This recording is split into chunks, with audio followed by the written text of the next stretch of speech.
दोस्तों, मैं हूँ आपका दोस्त इब्राहिम राजपूत। दोस्तों, काफी दिन हो गया था मैं गांव में नहीं आया था, तो मेरी छुट्टियां भी खत्म होने वाली हैं। तो आज मैंने गांव का चक्कर लगा ही लिया, क्योंकि शहरों में तो बहुत गर्मी होती है ना।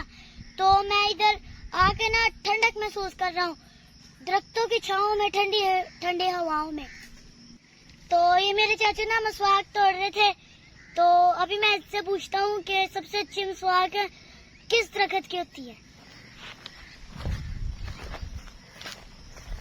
चाचू जी, सबसे अच्छी जो मसवाक होती है वो कौन से दरख्त की होती है?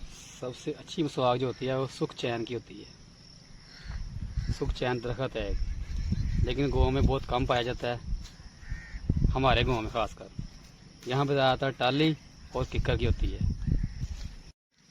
तो मैंने तो सुना है कि देसी किक्कर जो होती है उसकी मसवाक भी बड़ी अच्छी होती है। हाँ, तो वही कह रहा हूँ ना, देसी किक्कर की और एक बन की मसवाक होती है, वो तकरीबन 1 महीना निकाल जाती है। दोस्तों, ये मसवाक जो है ना, ये हमारे नबी की सुन्नत है, तो ये आप भी करा करें, तो इससे आपके दांत मजबूत हो जाएंगे। और मसवाक करने वालों के दांतों में कीड़ा नहीं लगता, उसके दांत मोती की तरह चमकते हैं। दोस्तों, मैं गांव में आया था, तो मैं अपने साथ ये एप्पल भी लेके आया था। तो गांव में ठंडी ठंडी हवाओं में एप्पल खाने का तो अपना ही मजा है। बहुत मजा का। अभी वहाँ पे ना कुछ बकरियां ना खाना चल रही हैं, तो हम देखते हैं कैसे चरती हैं वो।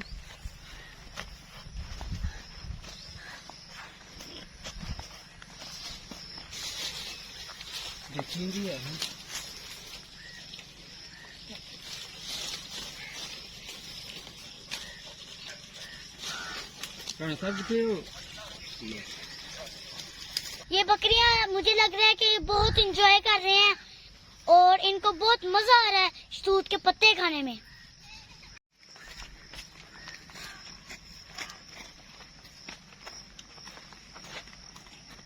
जितनी मर्जी गर्मी हो, जब भी हम गांव में आते हैं ना, तो हमें गर्मी की शिद्दत कम होती है। जब भी मैं अपने गांव आता हूँ, इस नलके का पानी जरूर पीता हूँ, क्योंकि इस नलके का पानी मीठा और ठंडा होता है।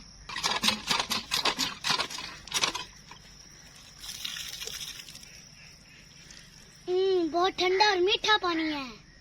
दोस्तों, आपको मेरे पीछे कब्रिस्तान दिख रहा होगा हमारे गांव का।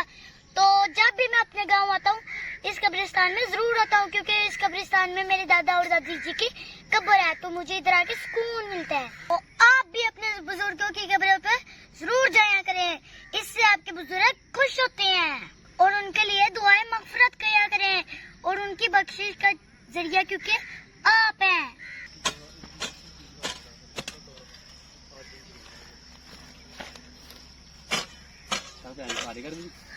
ये मेरे परदादा जी की कब्र है, और ये मेरे चाचू हैं, मेरे परदादा जी की कब्र को सही कर रहे हैं।